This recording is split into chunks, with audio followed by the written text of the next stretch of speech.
और बोल रहे हैं आपने गुरुद्वारे में किस देवता की मूर्ति रखी रहती है? क्या रहता है? एकदम एकदम राइट। ग्रंथ के लिए ही इतना भारी मंदिर बना है। एक पुस्तक रखी है वो कपड़े में लपेटी हुई, जो कि गुरु ग्रंथ साहब के मुख से निकले हुए शब्द है। उसी के लिए सारा लंगर लगता है। सारे लोग उसकी क्या करते हैं? परिक्रमा करते हैं। शब्द है उसमें कागज में लिखे हुए। अब पढ़ने को भी सबको नहीं मिलते, छूना के अलाउ नहीं है सबको। ध्यान रखना, उस सब पुस्तक को कोई छू नहीं सकता। जो पवित्र आत्माएं वहां पास में है वो भी वही छूती, सब लोग नहीं छू सकते।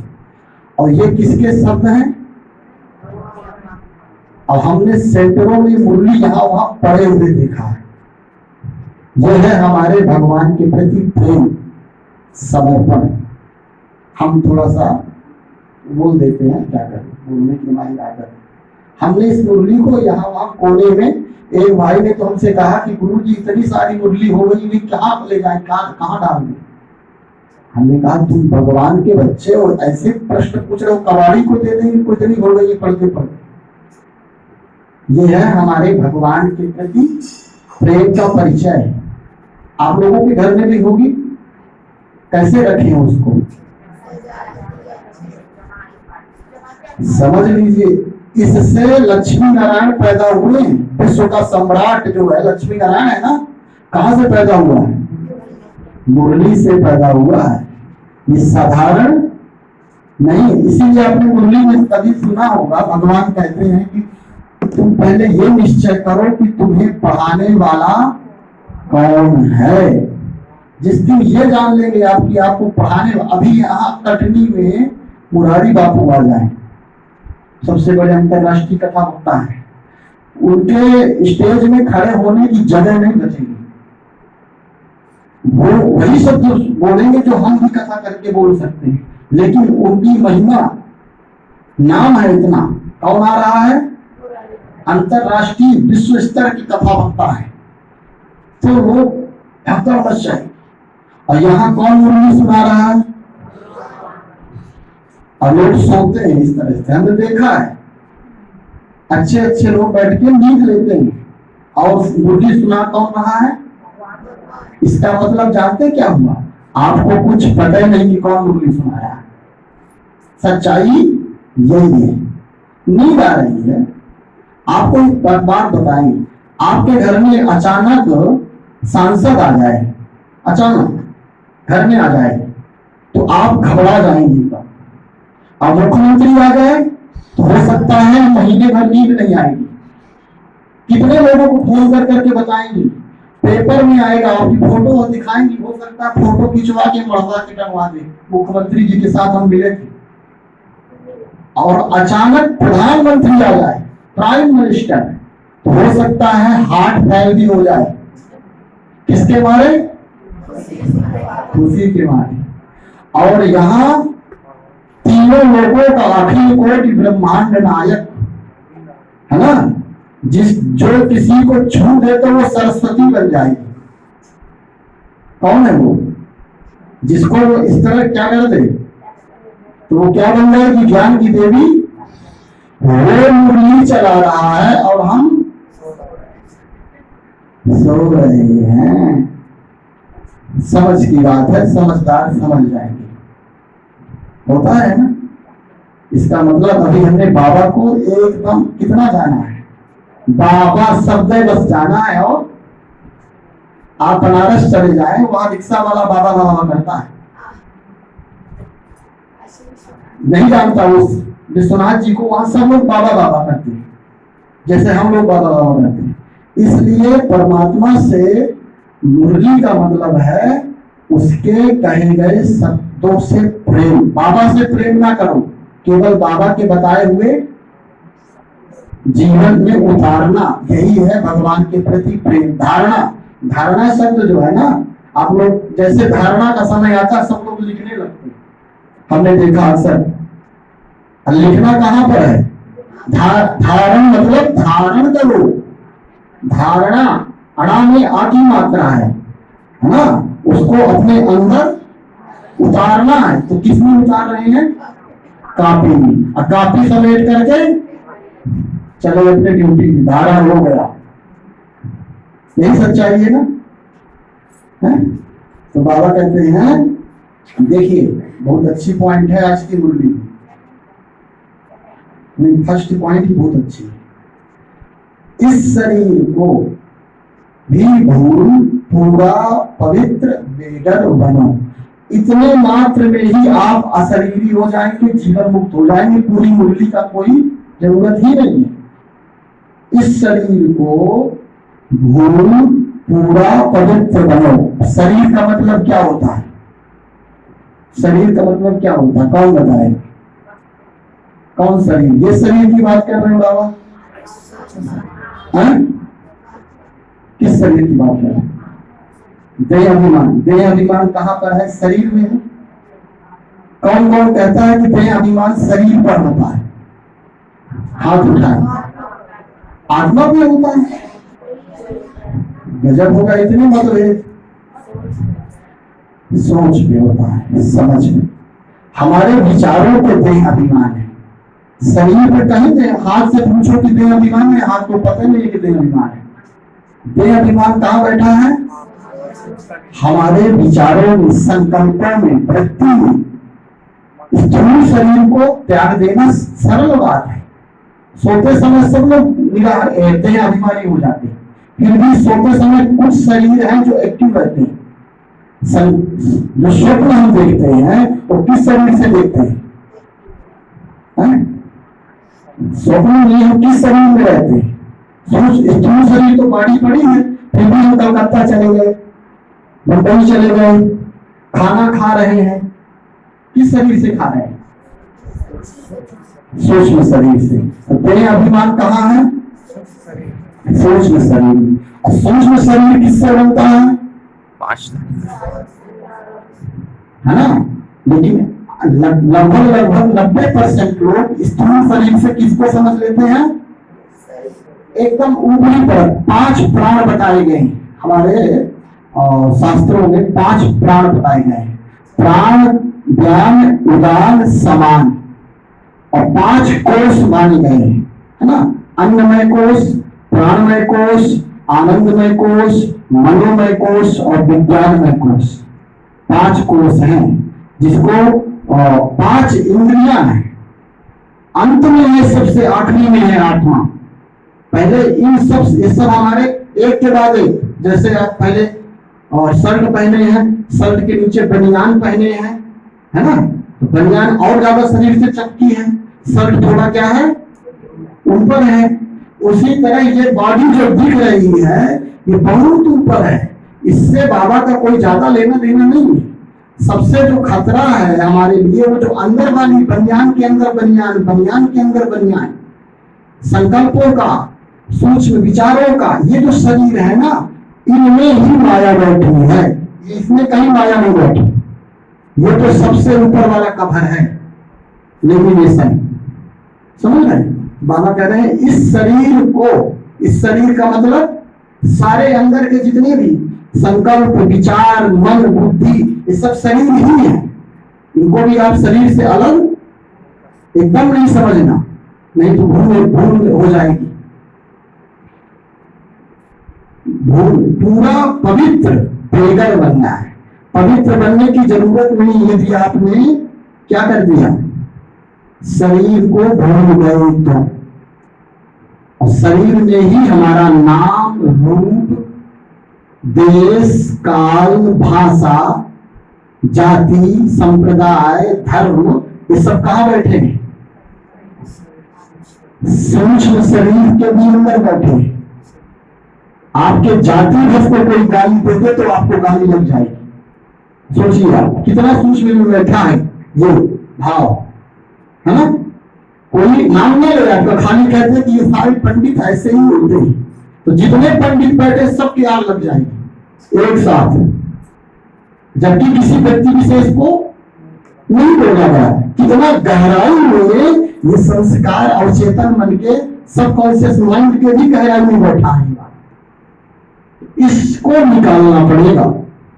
उसके लिए सबसे सरल ट्रिक बताते हैं हम आपको, यदि कर सके। एक करना कठिन है, कोशिश करेंगे तो हो सकता है। हमारे मन, बुद्धि, संस्कार जो भी है, सारी खेल की स्टोरी जो ड्रामा की है, वो केवल मन, बुद्धि और संस्कार में ही है। आत्मा केवल साक्षी है। क्या है? साक्षी, केवल देखने वाली। अब आपको एक और विधि से बताते हैं। जैसे अमिताभ बच्चन को कौन कौन जानता है? जानते हैं सब लोग। अमिताभ बच्चन पूरी फिल्म में अमिताभ का रोल प्ले कर रहा था। अमिताभ का रोल प्ले कर रहा था। अब वो इतना रोल में अपने को डूबे दिया कि वो अमिताभ अपने को क्या समझने लगा? अमिताभ, है ना? तो अब डायरेक्टर को बड़ा मुश्किल हो गई इस चीज से। अब जो है वो अमिताभ, और समझ क्या लिया अपने को? अमिताभ। अब वो निकल ही नहीं रहा रोल से बाहर। तो डायरेक्टर आकर के उसको क्या बोला कि तुम क्या हो? अमिताभ नहीं, तुम क्या हो? अमिताभ। अब वो मानने को तैयार ही नहीं, हालांकि है वो क्या वास्तविक में अमिताभ ही है। बाबा कह रहे हैं बच्चे तुम आत्मा हो। हम कह रहे नहीं बाबा, हम क्या है? शरीर है। अब यही बात समझाने में बाबा को 87 साल हो गए, समझाते समझाते। अब आप यदि अमिताभ होते तो बाबा आपको बना देता, एक दिन में बना देता। अब हालांकि आप अमिताभ हो ही, अब बड़ा मुश्किल है समझाना, बुद्धि में पूरा बैठ गया, घुस गया। वहां से कचरा निकालना, बाबा के पसीना छूट रहे हैं। स्वयं भगवान जो है हमको समझाने में थक जा रहा है, हार जा रहा है। अभी मुरली में कहा ना बाबा ने, यदि हम भैंस नहीं हैं तो हमें भैंस के भान से निकाला जा सकता है। अब भैंस ही अपनी को गाय समझ ली है भैंस। अब कैसे समझाए कोई कि तुम भैंस हो? उसी तरह हम हैं आत्मा। हम अपने को क्या हमेशा रट रहे हैं कि मैं आत्मा हूं। अरे आप आत्मा है ही हो, क्यों रट रहे हो आत्मा? बात समझ लो, बस बात किसकी है? समझने की। लेकिन हम देख रहे हैं कि लोग कह रहे हैं मैं शांत स्वरूप हूं। आपका वास्तविक स्वरूप ही क्या है? अब कहने की, अब एक शक्कर कह रही है मैं मीठी हूं, मैं मीठी हूं, लोग क्या कहेंगे? हंसेंगे ना लोग। तो बाबा भी हंसता है ऊपर से देख के। जब बच्चे कहते हैं मैं प्रेम स्वरूप हूं, बाबा कहते हैं वाह बच्चे वाह। अब मैं तुम्हें कैसे समझाऊं कि तुम्हारे रंग रंग में, नस नस में क्या भरा है? प्रेम। प्रेम के अतिरिक्त तुम्हारे पास कुछ, फिर भी तुम बनना क्या चाहते हो? प्रेम स्वरूप। बहुत मुश्किल काम है ये, सबसे कठिन काम है ये, कि कोई व्यक्ति अपना नाम भूल गया, उसको नाम, उसी का नाम उसको बताना पड़ रहा है, वो समझ नहीं रहा ये बात को। तो यही है साक्षी की अवस्था। आप अभिनय कर रहे हो, अभिनय और अभिनेता दोनों अलग अलग है, और यहां पर दोनों क्या हो गए हैं? एक हो गए हैं। अब जैसे रामायण फिल्म में अरविंद त्रिवेदी रावण का रोल प्ले किए थे, ठीक? अब उनका जो वास्तविक रूप है वो एकदम बहुत ईमानदार, बहुत अच्छे आदमी थे, बहुत सरल आदमी थे। लेकिन जब वो रामायण में रावण बने ना, तो बहुतों ने गाली दी उनको जब वो सीता हरण करने गए। क्यों? क्योंकि आप उनके वास्तविक स्वरूप को जानते, आपने वो देखा जब वो अभिनय कर रहे थे, तो आपने झगड़ा कर लिया उनके साथ। आपका मन में उनके प्रति, आपके अंदर घृणा की भावना आ गई। एक फिल्म में अमरीश पुरी एक गुंडा है, वो सारे फिल्म में विलेन का रोल प्ले किया, लेकिन वो हकीकत में विलेन। तो हमने उसकी धारणा क्या बना ली उसके लिए कि ये विलेन ही है, बहुत दुष्ट आदमी है। यहाँ कोई भी गलत नहीं है, जितने भी आत्माएं बैठी हैं सब बाप समान हैं, लेकिन ड्रामा में सबका पार्ट क्या है? तो हम क्या देखते हैं? पाठ देख करके उसके साथ व्यवहार करते हैं, सबके दुश्मन बने हुए एक दूसरे के लोग। ये आदमी बहुत गंदा है, ये आदमी बहुत गंदा है। लेकिन जो आत्मस्थ हो गया ना, उसके लिए एक श्लोक है गीता में 15वें अध्याय के 6वें नंबर का श्लोक है। निर्माण मोहाजित संग दोषा आध्यात्म नित्य विवृत्य कामा सुख दुख संगैर गच्छन्ति मूढ़ा पदमद्वयं तत्। आत्मस्थ व्यक्ति का लक्षण बता रहे हैं भगवान कि जो व्यक्ति आत्मा को जान लिया वो निर्माण हो जाएगा। क्या हो जाएगा? निर्माण हो जाएगा। सुख दुख से परे हो जाएगा। क्या हो जाएगा? मान और अपमान से परे हो जाएगा। हानि लाभ, सुख दुख, यश अपयश, निंदा स्तुति, सबसे क्या हो जाएगा? उपराम हो जाएगा। उसको कहते हैं आध्यात्मिक व्यक्ति, उसको कहते हैं आत्मवेता, उसको कहते हैं स्थित प्रज्ञ। समझ में आएगा? इसलिए हमें बाबा जो कह रहे हैं कि तुम्हें अपने को आत्मा समझना। जो आत्मा समझ लेगा उसका कोई शत्रु, आजाद शत्रु कहते हैं उसको, जिसका कोई शत्रु नहीं। हमारे सबके शत्रु हैं, एक नहीं, किसी के दो, किसी के चार, कहीं ना कहीं बाहर ना हो तो घर में ही है, पति है, बच्चे, इन्हीं से झगड़ा होता है। और क्या होता है? पाठ देखते हैं, वास्तविकता नहीं देखते। यदि हम बाबा इसीलिए कहते हैं बच्चे तुम उसके अनादि स्वरूप को देखो। आप ये सोचो, बाबा सबको क्या कहते हैं? फर्स्ट में ही क्या कहते हैं? सबसे पहला शब्द क्या है मुरली का? क्या है? मीठे। अब आप बताओ कि सब मीठे हैं क्या? है? फिर भी वो क्या कह रहा है? क्यों कह रहा है? वो पागल है? ना बना नहीं रहे। आप मीठे हो, वो जिस दृष्टि से देख रहा है उस दृष्टि में सब बच्चे क्या हैं? मीठे ही हैं। गुड़ से गुड़ का ही पदार्थ बनेगा, गुड़ से नमकीन का पदार्थ बनेगा क्या? शक्कर से कोई नमकीन की चीज बन जाएगी? तो परमात्मा जब मीठा है, मीठे का पहाड़ है, तो उसके बच्चे भी क्या होंगे? मीठे ही होंगे। लेकिन हमने अपने को जब बॉडी कॉन्शियस में आ गए तो हम क्या हो गए? कड़वे हो गए। लेकिन वो जिस तरह आप देखें, आप जब अव्यक्त महावाक्य होते हैं बाप दादा के, कितने अच्छे शब्द होते हैं। भगवान कह रहे हैं, कहते हैं कि बाप दादा अपने अति श्रेष्ठ, अति लाडले सिकिंदे बच्चों को देख करके हर्षित हो गए। हमको लगता है यहाँ दुख के अलावा, परेशानी के अलावा श्रेष्ठता कहीं दिखाई नहीं देती। बाबा कहाँ से देखता है हमको? समझ में नहीं आ रहा। रोने के अलावा, चिंता के अलावा, परेशानी के अलावा जीवन में कुछ है नहीं। बाबा कहता है मैं तुमको अपने से भी ऊंचा समझता हूँ। तो कभी कभी बच्चों को, बहुत सारे बच्चों को लगता है कि बाबा जो भांग खाया हुआ क्या नहीं। लेकिन जिस दृष्टि से वो देखता है, काश वो दृष्टि किसकी हो जाए? हमारी हो जाए। बच्चे बाप में समानता का स्वरूप यही है कि जो वो देखता हो वो हम देखें, जो वो सोचता हो। इसलिए ये शब्द बाबा बार बार मुरली में कहते हैं, मन मना महामंत्र कहते हैं ना बाबा। सबसे बड़ा मंत्र क्या है? क्यों कहते हैं?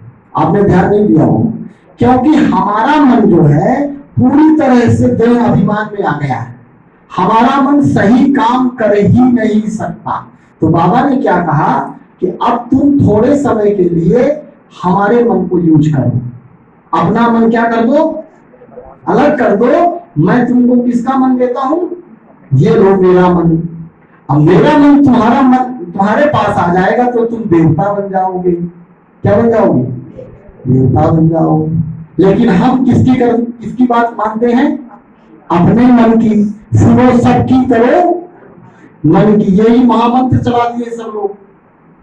आजकल सबसे बड़ा मंत्र यही है, सुनो सबकी करो अपने मन की। जो अपने मन का करेगा, माया कहेगी आ जाओ फिर हमारे पास। हम ऐसे ही लोगों को तो ढूंढ रहे हैं कि जो अपने मन की करे। तो बाबा कहते हैं कि बेगर बनना है। बेगर मतलब फकीर, यहाँ की भाषा में क्या कहते हैं उसको? फकीर। फकीर का मतलब जिसे कोई फिक्र ना हो। किसको कोई फिक्र नहीं होती? जो सम्राट होता है। फिक्र किसको नहीं होती?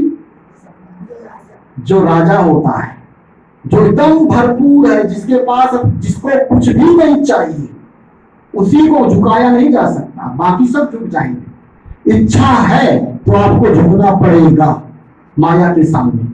जिसके अंदर कोई इच्छा नहीं, वो माया के सामने झुक नहीं सकता। बेगर है ना? तो बेगर करने के लिए सबसे पहले इच्छा मात्रम अविद्या भव, समझ गए? फिर लाइन क्लियर रखनी, फिर अपने आप सब हो जाएगा, कुछ नहीं करना। बस ये वाला पॉइंट आ जाए, इस शरीर को भूल पूरा बेगर बनना, तो लाइन क्लियर रखनी है, ये हो जाएगा अपने आप। बुद्धि में रहे अब नाटक पूरा हुआ, हम जाते हैं अपने स्वीट होम। बहुत बड़ी मुरली हम चलाने लगेंगे, इसीलिए मुरली नहीं चलाते हैं, है ना? हम नहीं गाते मुरली, जानते हैं क्यों? क्योंकि हम मुरली चाहिए लोगों को आधा घंटे, घड़ी देख देख के लोग मुरली सुनते हैं, समझ रहे हैं? आप प्रेम में कहीं समय का कोई मूल्य? ये प्रेम पत्र है परमात्मा का। आप घड़ी देख रहे हो, फिर इधर देख रहे हो, इधर देख रहे हो, इसमें मुरली हो रही है, इससे अच्छा घर में रहो। हम जो कहते हैं सच्चाई कहते हैं, हमारी बात आप घर में चले जाइएगा, आते रहिएगा, ऐसा नहीं करिएगा। कहने का मतलब कि हम मुरली नहीं चला पाते, जहां भी कभी कोई कहता है तो हम कह देते हैं हमको नहीं आती चलानी। क्यों? क्योंकि जब आप लोग घड़ी देखते हो आपको बुरा लगता है कि एक तरफ आप कहते हो मीरा बाबा, मीठा बाबा, प्यारा बाबा, अब बाबा के प्रेम की वर्षा हो रही है, प्रेम की गंगा बहा रहा है, और आप कहाँ देख रहे हो? घड़ी देख रहे हो। बाबा कहते वाह बच्चे वाह, है ना? तो हम अब जल्दी पूरी कर देंगे, ज्यादा समय हो जाएगा, आप लोगों को जाना है। नंबर 2, पढ़ाई के हर कदम में पद्म है, इसीलिए अच्छी तरह रोज पढ़ना है। देवता घराने के भांति बनने का पुरुषार्थ करना है। अपने आप से पूछना है कि हमें अतीन्द्रिय सुख कहाँ तक भासता है। अतीन्द्रिय सुख का किसी को पता ही नहीं होगा। इंद्रियों का पता है आपको? कितनी इंद्रियां होती है आप बताएं? 5। आप बताएं? आप बताएं? 3। आप सबसे पुराना कौन है यहाँ? 10 इंद्रियां। हाँ, तो 10 इंद्रियां। क्या 10 इंद्रियों के नाम बता सकती हैं आप? नहीं बता पाएंगे, बताएं कुछ। कौन बताएगा? सुरेश भाई जी बताएंगे। हाँ हाँ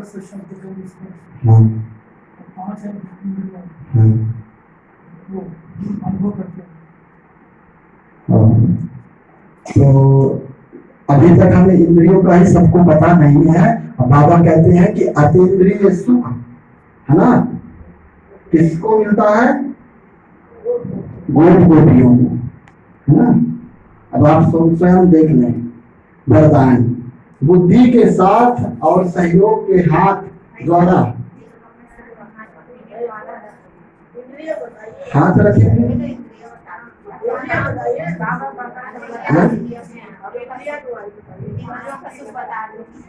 इंद्रियां जो है ज्ञान इंद्रियां कहते हैं, जिससे हमें अपने अंदर का ज्ञान हो, अनुभव हो। ज्ञान इंद्रियां हमारे यहाँ तक है, इसके ऊपर जो है सब ज्ञान इंद्रियां। और वेदों में भगवान ने अपने मुख, ब्राह्मण को अपना क्या बोला है? मुख बोला है। मतलब यहाँ का जो भाग है ऊपर का, ये ब्राह्मण है, और यहाँ का जो भाग है वो क्षत्रिय है, और यहाँ का जो भाग है वो वैश्य है, और यहाँ का जो भाग है वो शूद्र है। सबका अपना अपना महत्व है। अब देखिए, ब्राह्मण का काम क्या है? ज्ञान देना, ज्ञान लेना, ब्राह्मण का काम है। दान देना, दान लेना, यज्ञ करना और यज्ञ कराना, ये 6 काम किसके हैं? ब्राह्मण के हैं। ये सब अध्यात्म से जुड़े हुए हैं, याद रखिएगा। शास्त्रों में ऐसी बातें नहीं, लोगों के पास समझ नहीं, इसीलिए समझते नहीं है। बाकी जो हमारे पूर्वज थे, ऋषि, वो ज्ञानी थे। ऐसा नहीं है कि उन्होंने शास्त्रों में गलत बात लिख दी है। लोग उसका अर्थ, इसीलिए आप मुरली में सुना होगा आपने, भगवान कई बार बोले हैं कि मैं तुम्हें सारे शास्त्रों का क्या सुनाता हूँ? सार। मतलब सार है ना, तभी तो बाबा कह रहे हैं कि मैं तुम्हें सार सुनाता हूँ। 1000 पुष्पों को जब मशीन में डाला जाता है तब जाकर के 10 ग्राम इत्र बनता है। 1000 पुष्पों का सार है 10 ग्राम इत्र, सेंट। तो सारे उपनिषद, वेद, पुराणों का सार है ये मुरली। सार है उसमें, लेकिन सार वही पाएगा जो अपने को जानेगा, तभी तो सार निकाल पाएगा। तो आप लोग अपने ऊपर हाथ रखें। हाँ, यहाँ अलग अलग हमारे सेंटर से अनुभव हो रहा है हमको। हमने अभी तक जहां भी देखा हाथ रखने वाली प्रक्रिया भी यही देखी। वहां भी गए थे तो वहां भी देखा हमने, है ना। अब इसका सार क्या है दीदी से हम पूछेंगे। तो वरदान है, बुद्धि के साथ और सहयोग के हाथ द्वारा मौज का अनुभव करने वाले खुश नसीब आत्मा भव। बुद्धि के साथ और सहयोग के हाथ द्वारा मौज का अनुभव करने वाले खुश नसीब आत्मा भव। और इसका व्याख्यान किया है भगवान ने, जैसे सहयोग की निशानी हाथ में हाथ दिखाते हैं, ऐसे बाप के साथ सहयोगी बनना। हाथ में हाथ सब लोग नहीं रख सकता किसी के। प्रधानमंत्री चल रहा है, उसके साथ कौन हाथ में हाथ रख सकता है कोई मान चलाओ, लेकिन रख सकता है, जानते हैं कौन? नहीं, रक्षा मंत्री जो है, कैबिनेट के मंत्री जो है, रक्षा मंत्री हुए, उसके राष्ट्रीय अध्यक्ष हुए, वो चाहे तो हाथ में हाथ रख सकते हैं, क्योंकि कौन है वो? बराबर के हैं, वही हाथ में हाथ रख सकते हैं। यदि बाबा के हाथ में हाथ रखना है तो क्या करना पड़ेगा? बराबर का बनना पड़ेगा। बाबा कहते हैं यह हाथ में हाथ और सदा बुद्धि के साथ रहना, और रहना अर्थात मन की लगन एक में हो, जिसका जो एक पिता पिता है वही बाबा के साथ चल सकता है। सब लोग नहीं चल पाएंगे।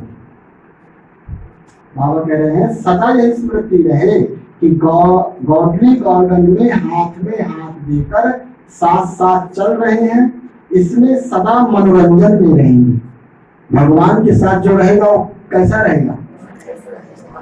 हाँ, अब जिसके साथ जिसकी बात स्वयं प्रधानमंत्री से होती हो, वो डरेगा किसी से?